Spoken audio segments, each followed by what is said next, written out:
Hi, I'm Jennifer Potter, Executive Director of Be Well Texas. Too many people are struggling alone these days, and alcohol and drug deaths are increasing. We started Be Well Texas to offer high-quality, science-based addiction treatment and recovery services anywhere, virtually or in person. In many cases, there is no cost for treatment or medications if you don't have insurance. Really. Welcome to Be Well Texas. We're glad you're here. Visit bewelltexas.org.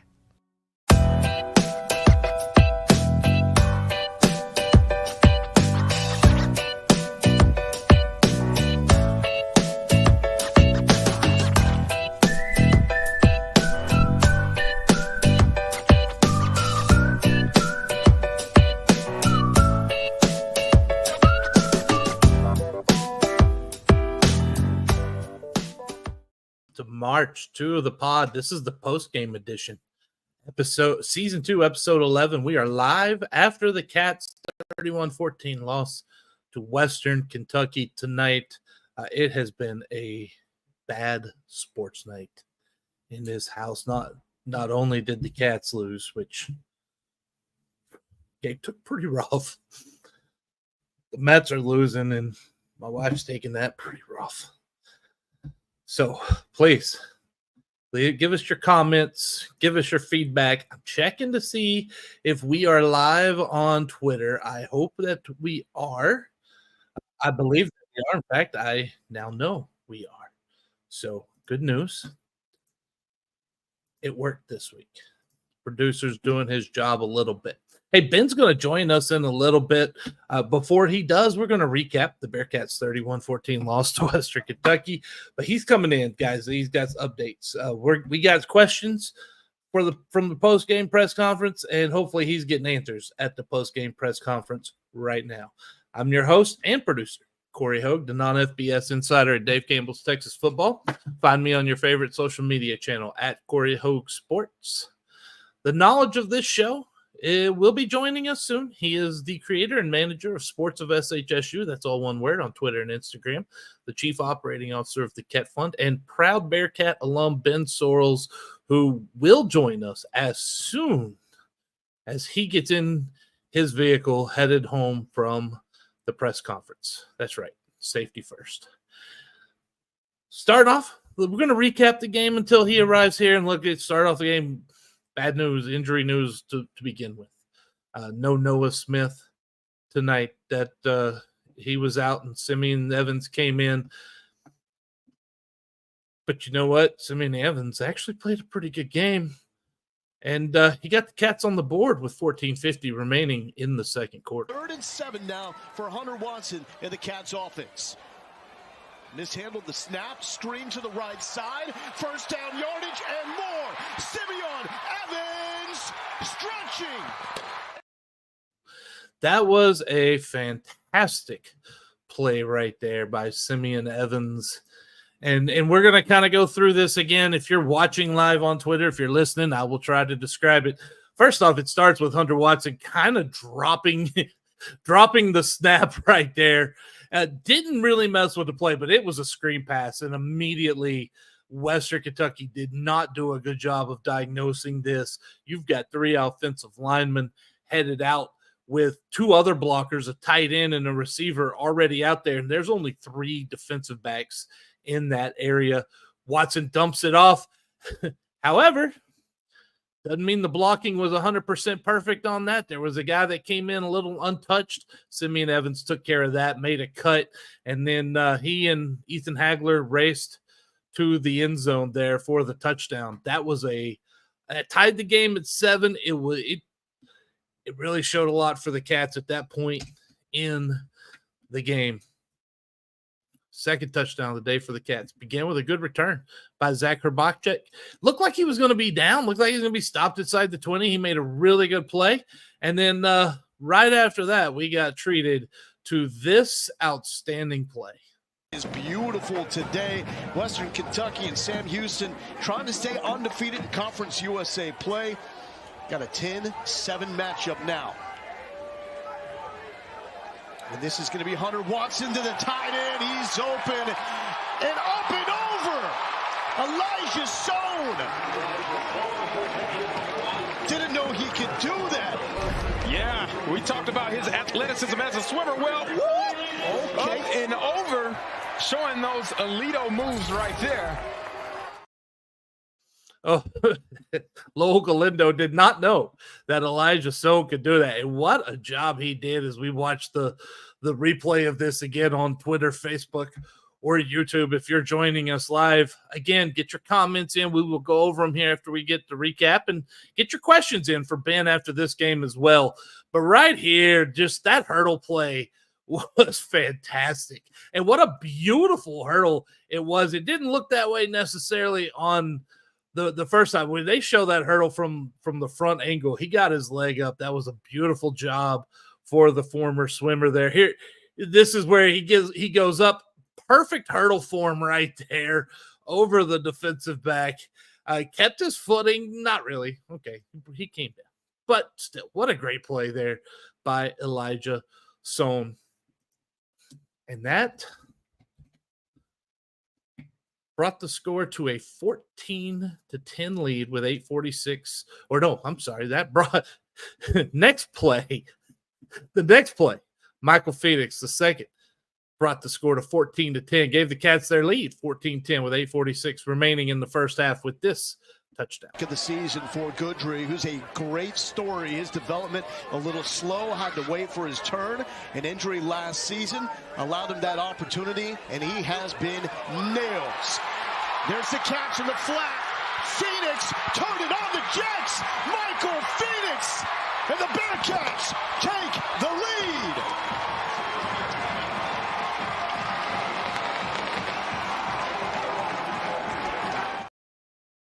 As Ben joins us as we're recapping what maybe was almost the last highlight of this game. And as we go back through this play there, Hunter Watson, 50 yards to Michael Phoenix. And the thing that struck me about this play, Ben, was that throw. That is a throw that Watson makes, Bauer struggles with. Yeah, and we really saw it with Bauer there in the second half, struggling in the passing game, really struggling just all around. And I think the loss of Watson, I think, became very apparent to people tonight. Shows how good of a player Watson is. But the offense was really starting to get going there at the end of the first half, scored on 2 of their last 3 drives. And so losing him hurt a lot of the momentum there going into the half. It did. And so, look, they had 3. We'll get to the overall stories and some of that stuff. There was a few things to really discuss, and we're going to get into this and break it down. My goodness. At that point, everything's looking pretty good for Sam Houston. Then Hunter Watson goes to the locker room right before the half ends with a trainer. There was another busted coverage out there. Jalen Jimerson's walking off slow at the end of the first half. Problems all over the place. Jace Bauer comes out in the second half. The offense, we'll discuss that. It's a different offense under Jace Bauer. It has to. It just has to be. You've got a field goal blocked. Eventually, that's what happens when you've got a 31-14 defeat. So, obviously, let's start with the big news, Ben. I know that's why people are tuning in to hear what you have to learn from the press conference post-game from Casey Keeler on the health of Hunter Watson. Yeah, I talked to a staff member right after the team came out for the half. They said no update, and that's the same thing Keeler said in the post-game presser is they don't really have an official update yet. Everything is precautionary, so no official word yet. I have an idea of what the injury is. I think he's probably going to miss 1 week. Wouldn't surprise me to see him miss a week. It's definitely not a season-ending kind of injury. So I think that's good news. I think he probably is going to miss a week. But the official word from staff member after half and from Keeler is there's no official update just yet. So we'll probably get one this week, I'm assuming. Maybe at his weekly presser. Yeah, hopefully. And, I think anyone watching the broadcast can probably have a guess as to what that was, but we will wait for the official medical diagnosis. But that's not the only injury, man. Tonight was injury-filled night, and a lot on the defensive line in the first half. Quincy Wright, Denver Warren, Javon Leon, did they give any updates on any of those injuries? Yeah, I know Denver Warren went back in, and Javon Leon went back in. I think they all went back in. Everything looked okay there, but they did miss stretches, and all of those guys, or at least two of the three of them, are interior defensive line guys, and you're already missing Matthew Arabasala there. So got a little thin there at times on the inside. I think it made a little bit of a difference, especially in the first half when Western Kentucky really controlled the time of possession. It got a little thin there on the interior, which hurt. But I think they were all okay. All should be okay there. But, I mean, lots of guys getting banged up. Thankfully, they all came back in, but it definitely hurts your depth at moments during the game. Was there any discussion post-game about the two blown coverages that led to the first two touchdowns? Yeah, Keeler talked about it. Was some of the first times we've seen the blown coverage this year. So he did hit on the blown coverages there in the presser. And so, I mean, it's a game where, I mean, it comes down to a couple plays, couple of the blown coverages, special teams plays, and really came back to bite you. Well, and on one of them, you've got one guy, one defensive back playing man, the rest of the defense playing zone. And it's just that's all it takes when you're talking about this. All 11 guys have to be in sync. And there was some questions, right before that second blown coverage. You could see him motioning, unsure of what was happening. You've got to get that fixed. And it's surprising that this is the week that you see some of this kind of rear its head coming out of a bye. You would think this is the week where things are kind of cleaned up on all ends of the ball, and to see that happen was obviously a little disappointing. And it really came back to bite you in this game. All right, so the thing that I want to discuss, I know, again, the health of our quarterback is very important. I want to talk special teams, man. That was tonight. And let's start with the two kickoffs, because Western Kentucky scored two touchdowns on kickoffs that went out of bounds. They got good field position there. Then you had a blocked field goal. You had another field goal attempt that I refuse to, I'm not going to show the bad things, but let's just say that was very wide right there. Yeah, I wasn't on that end of the field when that one happened. The first missed kick, which I think was from 44 yards, something like that. Was it 44 yards? 47. So that one, some people that I was talking to a little later in the game, they said that one sounded like it may have been tipped, and it was hit low, which is probably why it went wide right and was short. And then the second one, I was right there. The second missed field goal, the 32-yarder, and that one was almost kicked right into the back of the offensive and defensive lines there. So that one really had no shot of going in. Well, and also want to let people know who are watching that Ben is driving home. So first, Ben, be careful. And that is why you will not see his face on the screen right now, because we don't want to go that far. There's other things. Did he mention those kickoffs out of bounds? Because that's been a problem all year.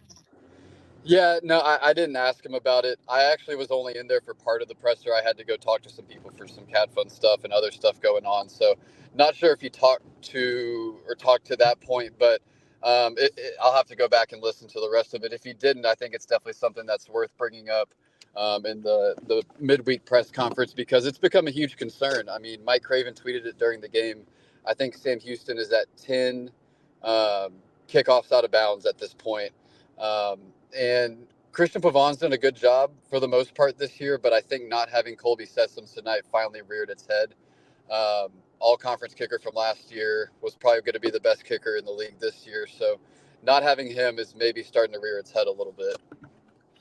Yeah, definitely. Okay, we got a comment here. We're going to show it. Brian Judson said from YouTube, thank you for listening. First off, I want to say he said, I was not expecting that big of a drop-off in QBs. Didn't realize Watson was that much better of a thrower or runner than Watson always fell forward. When, let's get into that a little bit, Ben, because I've got the stats in front of me and everything here. Look, first, I'm going to give you a breakdown of halves. We saw each quarterback for a half. So first half, Sam Houston put up 204 yards. They had 16 rush attempts, 9 pass attempts, but those 9 pass attempts went for 128 yards and 2 touchdowns. They had 4 first downs rushing, 4 passing. That's an important stat to remember. 40% on third down, right about average. They averaged 8.2 yards per play. They were also, and this is another thing, and you mentioned it too, the time of possession in the first half was 7.5 minutes that the defense was on the field longer. And Right. that had a play in the first half as well, and in the score of the first half as well, too. But when you look at the second half, the offense put up 196 yards. That's 8 yards shy. 22 rushing attempts, 89 yards. Okay?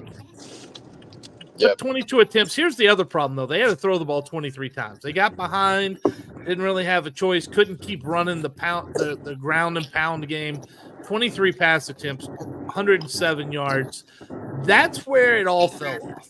That's where things fell off there. Third downs, 40%, again, right on average. Yards per play, though, fell to half almost, 4.4 yards per play. There's a couple things to this, Ben, and I want to get your thoughts on it. Number one is they are 2 different types of quarterbacks regardless. And at the same time, Sam Houston did have 20 minutes at halftime. They knew when they went in that they weren't going to have Hunter Watson, I imagine. They had 20 minutes to get a plan together for the second half. Is it going to be any better if they have a full week to get ready?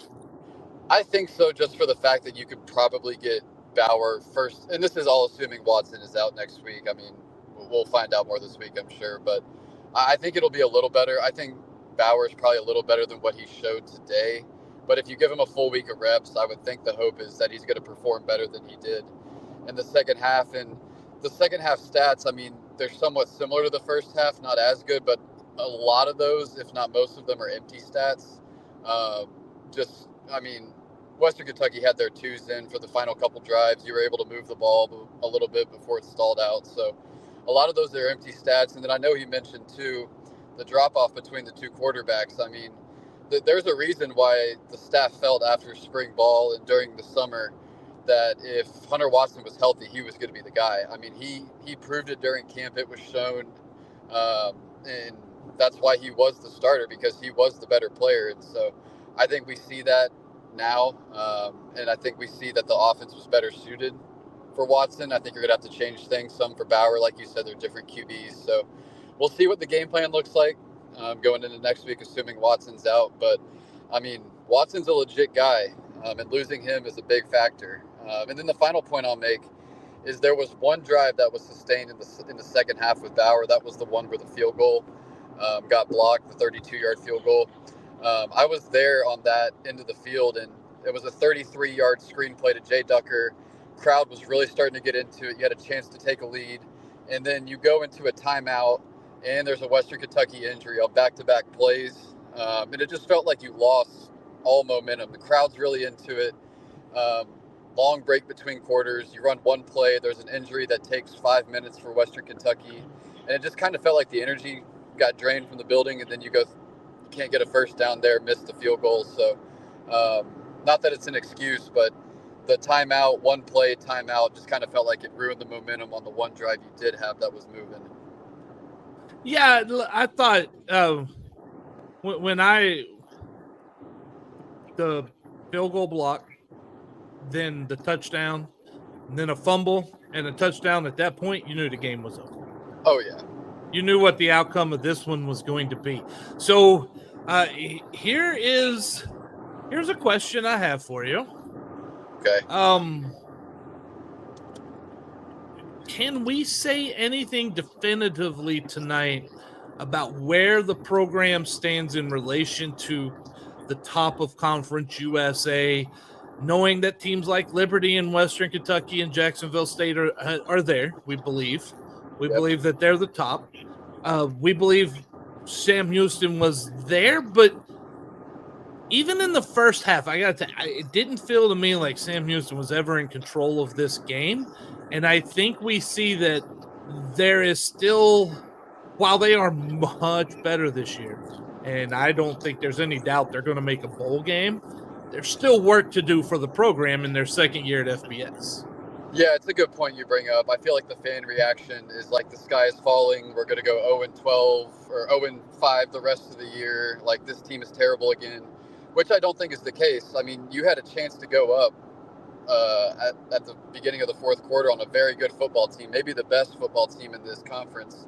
I was talking to someone before the game today, and I said I feel like if Sam Houston plays their best game, they can beat anybody in this league, but we don't have the talent to where we can beat those kind of teams on a bad day. Liberty on a really bad day is going to go beat FIU like they did last week. I don't think we're at that talent level just yet. I think when we're at our ceiling, we're there, and I think we're in the conversation, but I don't think we're solidified top 1, top 2 teams. We can get there, but we're not there just yet.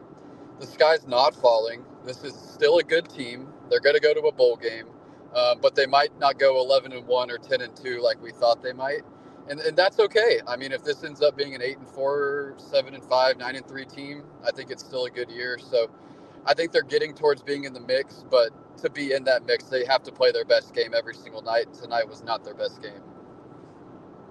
No, it wasn't the best game, but I mean, look, of course, the health is going to be a big thing. We're going to really. The health of Hunter Watson is something we're going to have to watch. But even with Jace Bauer, it's not that this team is going to be bad, right? They still got 5 wins, and they've got FIU, La Tech, and Kennesaw State left. Those are 3 very winnable games. Dude, I didn't stay up last night. No way in heck I was watching as bad a football as La Tech and New Mexico State is. And Kennesaw State's even worse. Right? Like, this team is a bowl team. I was a sicko and watched it. Well, yeah, I'm not that big a sicko. Plus, I just needed sleep. Hey, let me tell you something. It's funny you mentioned that the fans are acting like the sky's falling because I had to help old Gabe tonight, man. The boy was crying. He was all kinds of sad. Really? Yeah, after that game, man, he took that one rough, and then it's been a bad sports night because, I got to speak softer so my wife doesn't hear me say that now the Mets are behind 8-0. Ooh, it was 4-0 when I got in the truck, I felt like. Yeah, it was 4-0 when I was trying to tell her that the game wasn't over yet, and now it is. Yeah.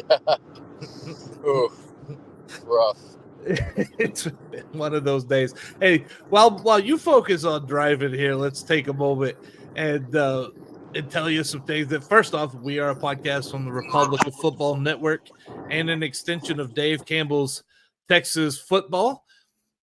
Please like and subscribe to the podcast. Follow us on the various social media platforms, including Twitter, Facebook, and Instagram at March to the Pod. That's March, the number 2, the Pod, all one word. You can find us on Threads at the March to the Pod. We also want to thank our presenting sponsor, our good friends over at Eternal Roofing. I haven't told you much about them, so let me give you a little bit here. All right, they give you free detailed roof inspections, fast professional services. They only use the best stuff.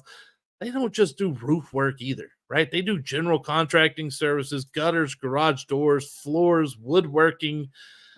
I mean, good Lord. Get on the list now for Christmas next year. We've been over that. We know about that stuff. They can also do, if you've got a business, you need help, they can help you with that too. Eternal Roofing does everything. They do a great job. I saw a post from them today and talking about why they do the quality of work that they do. And it's incredible. Give them a call. If you need anything, they are the specialists to call throughout the Hill Country, the Houston area, and the state of Texas.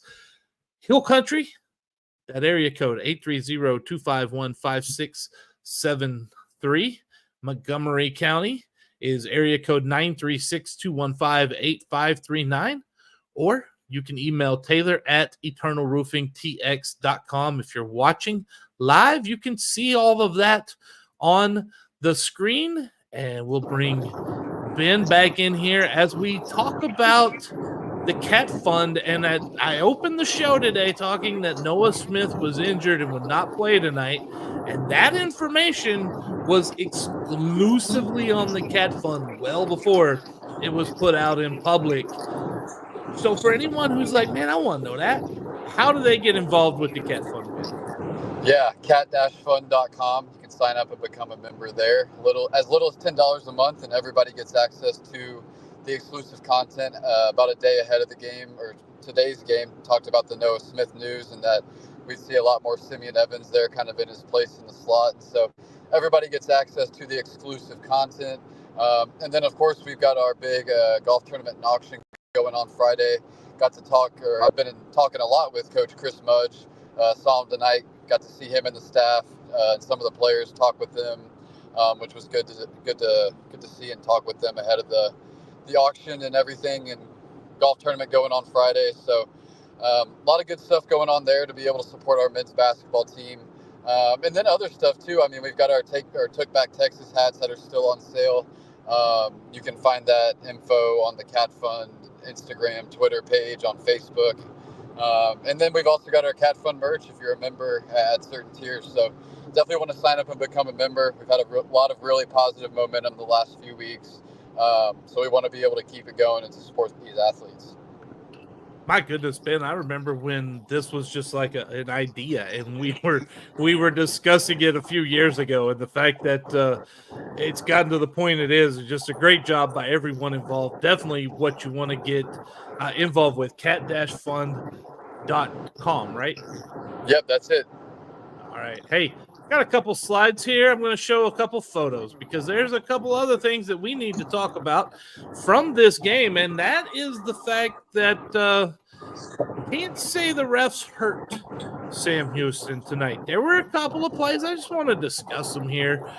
You've got into the first half, Western Kentucky leading 17-14. Pass play down around the 18-yard line of Sam Houston. The receiver comes down with the ball, 1 foot in bounds. When his foot steps out of bounds, and I went back and paused it to get that photo, there was 1 second remaining on the clock. Ben, you were up in the press box. Was there any surprise? Like, I was surprised. I wondered what the feeling was there about them not reviewing that. So I was actually on the field the entire game. So I was walking. Well, never mind then. Yeah, I was right there. I was across the field, pretty much parallel to the play, and I kind of had, before I walked up, kind of into the stands, just talked to some people in the stands at the half. I did a double take because I thought they would have looked at it because it looked close. So me down there, I thought it was really close, and then I'm not looking at the screenshot very closely, but I know what play you're talking about. So I was surprised that they didn't at least try to take a look at it on that play. Well, that was play number one that they should have taken a look at. Play number two, they did take a look at here, and this was first off a very ill-advised pass from Jace Bauer on into triple coverage, and it appeared the Western Kentucky guy came down with that ball inbounds. It appears there's green right there, but they called it out of bounds on the field, and they didn't overturn that. Yeah, they didn't. And I'm actually, if you look at that, I'm looking at the picture a little bit. If you look at the guy in the khakis to the top left, I'm pretty sure that's me right there. So I had a really good view at it. I thought he was out of bounds. I thought the foot could have been in bounds, but his possession, he was kind of, took him a minute to get the possession. So I think the call on the field that they made had to stand. If they would have called it an interception, I think you probably keep it that way. But from what I saw, I thought you had to go with the call on the field, and the call that they went with was the incomplete pass. Well, and of course you're not watching it on the TV, but I think when you go back and look at the replay and see how they did it, it appeared. Now I know they can zoom in. I didn't zoom in on this, but I also want to say this is why I need a telestrator so that I can circle those khaki pants up there. Oh yeah, that's what the people are here for, right? Oh yeah, they're tuning in for some khaki pants. Why not, right? Let's not get too ahead of ourselves. Yeah. Well, that was a very ill-advised pass, though, because that was the one drive we had that was really moving, and it was running the ball and one big screen pass to Jay Ducker, and then you kind of felt like you just wasted it down there, just kind of chucking it up. So I think it was Michael Phoenix down there that was running the route. It was a bad the play was not executed well. I'm not going to say it was a bad design. Against that defense, it wasn't going to work. And then the execution of it was off from the beginning. There was a lot to that. I want to get into, there was attendance tonight, 8,914. Looked like a decent crowd, but that is a lot lower number than what they had been having when they had Saturday games. I think, Ben, we could chalk a lot of that up to the fact that it's a midweek Wednesday night game. Yeah, and it's a midweek Wednesday night game at 6 o'clock. I think that was part of it, too. I thought once the crowd filled in, there were a couple moments there in the second half where the defense made a couple big plays. Ducker had that big screen pass where it got decently loud inside of Bowers, and I thought it made a difference, and you could tell the players were getting into it, but it definitely wasn't the crowd from the first couple games. I thought the game, even if the game was at 7:30, you might see a different kind of crowd. 6 o'clock on a Wednesday is just a really difficult thing to get to for a lot of people. So I understand it, but I think it's still a step in the right direction. Some of our midweek games last year were 7,000 or 8,000. So to see it at 9,000, I think it still shows progress is being made. And I thought the fans were engaged until midway through the fourth quarter when you could kind of tell the game was over.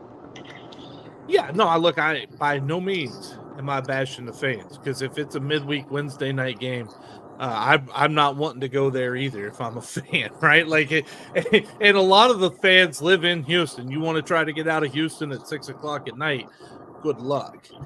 Yeah. There's a few things I do want to go over too, going back to kind of the stats and how it was tonight. The running game never got going, and I think that might be the biggest problem for the Bearcats tonight. Why that offense in both halves never fully clicked, because they never got 38 carries, 165 yards, 4.3 average. Looks great. It just didn't feel effective throughout the game when they needed it. Yeah, and some of that was those empty stats at the end too, so it's probably not even as good as those numbers look. And I think this is a team that when they're at their best is rushing for more than 200. This is the first time in 5 games we haven't seen them go over 250 rushing yards. And so you kind of had to get away from your game. And losing Hunter Watson, I mean, part of his game, we talk about the difference between Bauer and Watson is able to make good reads at the line of scrimmage and run that kind of option jet sweep kind of offense that Brad Cornelsen likes to run. And so you did kind of get away from your identity. And I think this team, the past couple weeks and really the whole season, we've seen them kind of be able to lean on people in the second half. And you kind of had to get away from that identity in the second half because you had to change quarterbacks. And so I think part of it was due to Western Kentucky. I thought they were very physical, very well disciplined. You can tell they are a quality group of 5 team with just the way they look on the field. And then part of it too was the quarterback change. So they definitely didn't run it as effectively as they could have or probably should have and needed to win. Well, and another thing is when you look at the first half and you look at that time of possession, again, they were down 7.5 minutes. Second half, they were up 8 minutes on time of possession. It is, when you talk about wearing it down, what the Cats have to do, they have to control that clock. They have to lean on them, like you said. They didn't lean on them. 11-15 is not leaning on the defense. And in the second half, the team that leaned on the opposition the best, which was Western Kentucky tonight, that's the team that ended up being able to take over in the second half. Yeah, that's exactly what it was. I mean, at the end of the day, they played a better game than us. They beat us at our own game, really. I mean, because we try to control time of possession. That's how we've won a lot of games. And especially the first half, they kind of took that away from us. And I thought we got back to it a little bit there towards the end of the first half. It was kind of 3-minute drive, hit him for a big play, 3-minute drive, hit him for a big play. So I think you were starting to get back to it. And then obviously second half was not that, whether that be because of the quarterback change or what Western Kentucky was doing, probably a little bit of both, but just weren't able to play your game. Well, then that defense was fresh. They weren't on the field very much. Yeah, going into the second half, they were fresh. Yeah, so that all matters. Listen, for those of you guys falling, crying on daddy's shoulder tonight because the Bearcats lost. And even though you drew that wonderful picture, it's not over, guys. No. Like, seriously, this team is 5-2, and I'm not a betting man anymore because it never goes my way if I put money on it. But I would say there's a really good chance, probably 80-90% chance this team is 8-2 heading into the final 2 games of the season. And if I would have told you that in August, you would have been ecstatic. Even if they drop one of these next 3 games, all 3 are very winnable, and you're at 7-3. I mean, if you would have told me we're 7-3 at this point in the year, I would have been very, very happy. Yeah, and depending on health and how things play out, this is a team that, while tonight didn't turn out the way they wanted it to, they can still compete with teams like Jacksonville State and Liberty. They might not be at the very top just yet, but they are in that conversation and in that tier now. Yeah, they are for sure. And everything you want to accomplish is still in front of you. I mean, winning a conference championship, getting to the conference title game, it's a lot tougher now, and you probably have to win out or win 4 of your next 5. But everything you want to accomplish is still in front of you at this point. So sky's not falling. This is going to be a bowl team. I think everybody's goal at the beginning of the season was to make a bowl. I think that I'm not a betting man like you, but I would be willing to put some money on us that we're going to make a bowl game. So it's going to be okay. Frustrating night. And you've played so well all year. I mean, it sounds bad, but you were almost due for a dud. It sucks that it came in such a big game, but it is what it is. I think the biggest problem is the fact that the dud came when you're on ESPN2, right? Like that hurts. That hurts a little bit. We can't. It is significant. There's been a lot of talk about Sam Houston. This was a chance for them to show out on a Wednesday night on ESPN2. It didn't quite work out that way, and I think that also plays a little bit of part in it as well. Like, it's disappointing. I get that the fans are disappointed, right? And I imagine the team is disappointed. But my goodness, man, we got Vice Night coming up next week, and we know FIU can't beat teams from Texas on Vice Night. Exactly. And I haven't looked at the score since right before I jumped on, but FIU was losing at the half to UTEP when I last looked. So not sure what the score is there. FIU is a very up and down team. I mean, they'll go almost beat Liberty on the road and then lose to Monmouth. So they're a team that's definitely beatable and all over the place. Well, Adrian Broadus, speaking of that, just put out a tweet a minute ago. UTEP went for it on 4th and 1 at their own 27 and got it. They are up 20-14 in the third quarter. And remembering that they are, out there in UTEP and started later, I turned it on there so I didn't have to watch the baseball anymore. Are you going to be a sicko tonight and stay up and watch the end of some just great Conference USA football? Oh, okay. So, Ben, I already watched the great Conference USA football tonight. Some more great Conference USA football. See, great is doing a lot of heavy lifting right there. What is up? What is up with you guys? Why are you guys trying to get me started tonight? Seriously, you're comparing Mike Craven to Ted Cruz out there on Twitter, fans.com, right? You guys trying to get me going, and it's dangerous. Well, I was talking with a couple of our Cat Fun guys. Craven, the game he went to last year was Jack State, where they drove down the field with less than a minute, got the 2-point conversion, won in overtime, disaster, and then he's there tonight. So I think we do need to ban Craven from Huntsville on midweek games. I'm imposing a ban on Craven. As someone who often gets accused of being bad luck when I show up places for some teams, I do feel for Craven because I understand it has nothing to do with that. I will say this though: look, the fact that he is there tells you how big a game it was for Sam Houston tonight, and he has been at the big games. Just hadn't quite worked out when he's been in attendance. But first off, guys, say what Ted Cruz is like 0 for 38, right? Oh, Craven's yeah. 0 for 3. Let's give him some time. Well, didn't Craven? So he did the book tour last year, all 13 teams. Didn't he go like 0 for 8 to start or something like that? I don't remember the record, but it wasn't pretty. I know that, especially to start. Yeah. Yeah, it was not. In fact, in our Slack channel, that was quite a conversation sometimes. Staff are like, can you reschedule ours? Yeah. Oh, goodness. Hey, he did take a photo tonight of the tailgate scene, and that, for a Wednesday night, that looked pretty solid out there. Yeah, I mean, the students are going to win a party. That's for sure. They've never lost a party. That's too many. Stop it, guys. Seriously, you're in Huntsville, Texas. You cannot set Corey up for jokes like this. It's not nice. Yeah, the tailgate was nice though.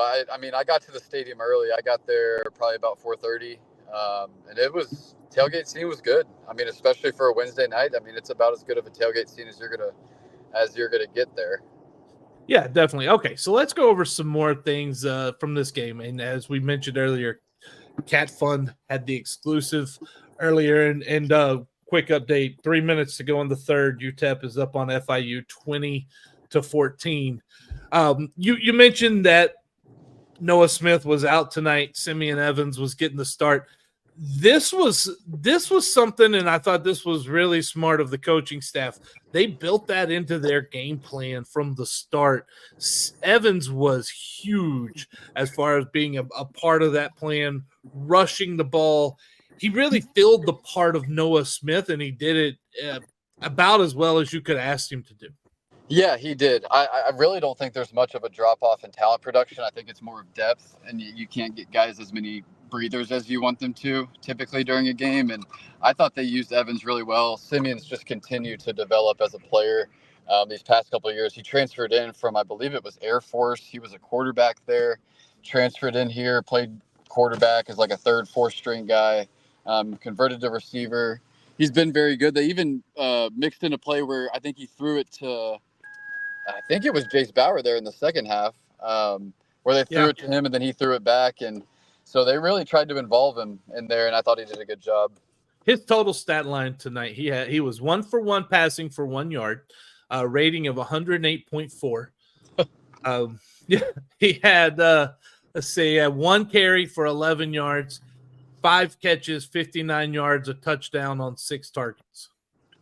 Yeah, I mean, he did everything you could ask for, and he had that big play to get things going in the first half that kind of created a spark.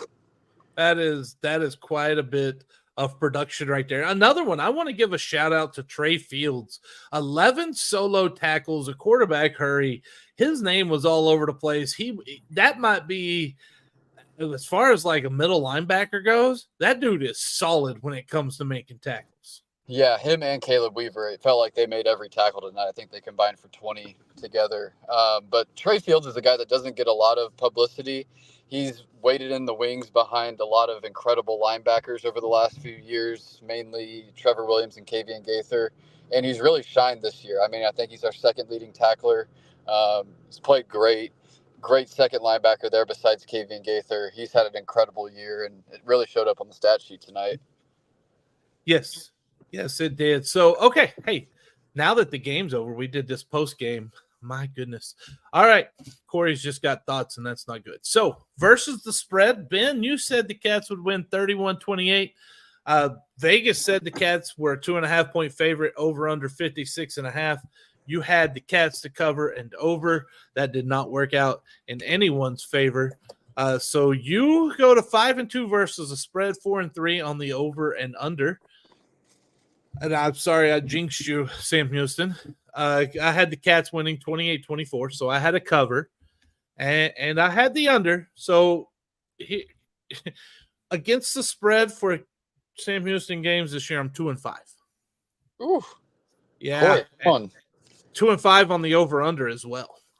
whatever you want to pick, just do the opposite. I'm telling you, man. And then when I do that, the opposite will happen. I don't know what to do. How do I stop this? Oh man, when will the pain and suffering end? I know, right? So next week, the next game is Tuesday night, Florida International. And as we like to do on this podcast, we're going to have a live production meeting right here. They play 6:30 Miami, October 22nd, a Tuesday night. Ben, do you want to do another live reaction podcast?